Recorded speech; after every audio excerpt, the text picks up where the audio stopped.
Hey folks, welcome to Pre-Patch. So today we're going to cover a couple different talent builds here with our Resto Druid.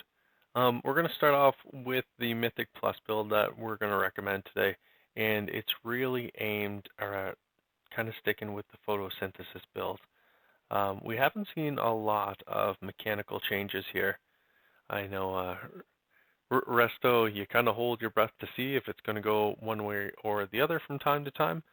Overall, we're pretty excited where the spec is. It's going to continue to be super competitive, whether that's in Mythic Plus, in raids, in PvP. Like I think we'll be able to play Resto everywhere. So with that being said, let's do a quick review of the Mythic Plus build. Starting with Cenarion Ward, just an actual shield for your target, or necessarily the tank. We're going to go with Renewal. Instantly being able to get a 30% self-heal is a pretty solid way to go.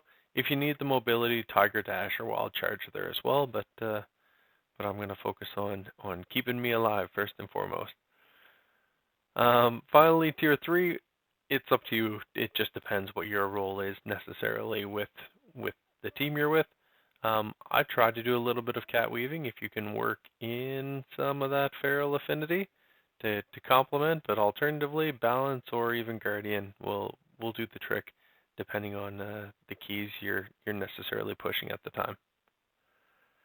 Tier 4, the recommendation is actually to go with the Heart of the Wild talent. I know everyone's kind of excited to see this show back up.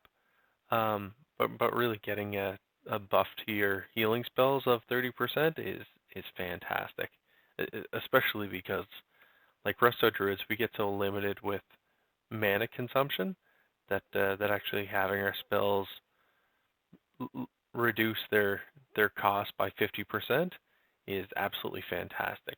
The only touchy or challenging aspect of this I find is that we're looking at a 5-minute cooldown, which is up there with the biggest in the game. So this obviously is going to be near a panic button approach, or you're going to have to be pretty strategic when you're looking to apply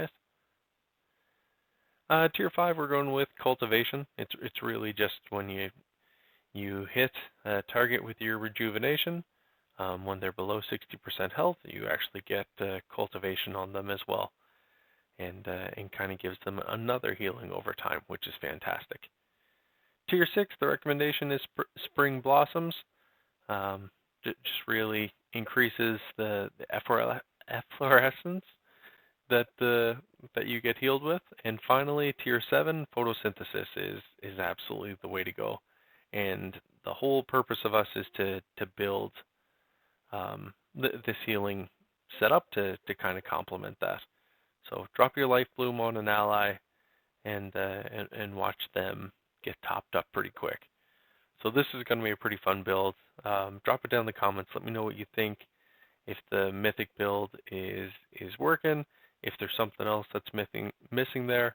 I usually like the feral affinity, just any kind of cat weaving that you can do. But as Shadowland continues to launch and we see if balance is going to get buffed up a little bit, obviously you may want to go with the balance approach as opposed to feral. Now, when it comes to raiding, there's a few other different builds that are out there. Tier 1, you're going to stick with Cenarion Ward. Shouldn't be any material change there. Tier 2, that's actually just up to you. It doesn't impact the healing for the raid whatsoever. There's probably an argument there that you could potentially look at something a little bit different in terms of Wild Charge if you yourself feel like you need extra mobility, but not necessary at the moment.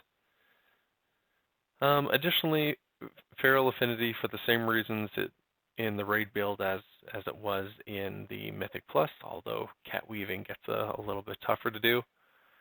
Alternatively, if you need more survival, the Guardian is there, and the amount of abilities that we have actually makes weaving in between the different specs quite fun. Tier 4, you're going to stick with Heart of the Wild. That's going to be a pretty consistent trend, I think, as far as the Tier 4 line goes. Tier 5, we're going to go actually with our cooldown, Incarnation of Life. Just being able to shapeshift into that tree and get some heals all buffed up, as additionally get a major increase in armor that you're wearing. It's gonna make a huge difference. Tier 6, Continuous Spring Blossoms. It's the best talent on that tier. But on Tier 7, we're actually going to pivot away to Flourish. And that's to extend the duration of all your healing over time spells. So just to back it up a little bit in case you may not have caught along, Scenario and Ward, that's the same. Tier 2 can be any of the three, but I'll stick with Renewal just to have an oh shoot button. Tier 3, I stick with Feral. I appreciate their mobility as well as the added DPS. Tier 4, you're going with Heart of the Wild. Tier 6, that's where you see a difference. You go with the Incarnation Tree of Life buff. Tier 6, you're staying with Spring Blossoms. And then finally, Tier 7, you're going with Flourish. And that is a very easy build to go with. You'll have a ton of fun. Alternatively, like you could jump back if you didn't want to go with Spring Blossoms on Tier 6. You could go with Inner Peace. That's actually a really good talent as well, because it gives you more access to Tranquility, and it can be bolstered by Flourish. So there's some complementary aspects there, mainly because Flourish has such a great cooldown, 1.5 minutes. That's not terrible whatsoever.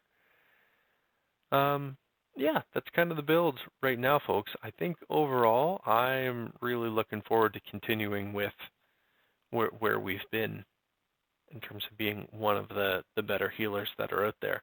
The only thing that's a little iffy for me going into BFA is the slight impact to our rotation. Swiftmend, it's had its cooldown reduced by 15 seconds, and it consumes, whether it's regrowth, whether it's your rejuvenation or wild growth, and that's kind of a little bit painful, right? So need to get the spell buffed up in terms of Swiftmend, but hate to see it kind of cost us a heal buff in consideration. Overall, the toolkit for Resto Druids hasn't changed a whole lot. They're going to continue to be strong in the same areas that they were in BFA. They're pretty formidable in terms of Mythic Plus, especially because you get a little bit of extra damage out of them, whether that's just a couple of range shots or you're able to successfully incorporate cat weaving. Rating, again, they'll be middle of the road, and we'll see where they go from there. I think the challenge is we didn't get a substantial cooldown outside of our big 5-minute Heart of the Wild one, and that's going to impact the top end Resto Druids that are out there. Outside of that, folks, that's kind of everything that we're seeing. Is there any other questions or anything you'd like to know about Resto Druids or thoughts you have on the build? I think they're going to be an absolute ton of fun here as we go into the last part of the year. So take a little bit of time, see what they're like during pre-patch, see if it's something that you really can envision yourself doing a whole lot more of in the future, and drop it down in the comments. Let me know what you like, let me know what you love, let me know what you wish you had seen changed as we run into Shadowlands. All right, folks, thanks for watching, and we will see you all soon. Later.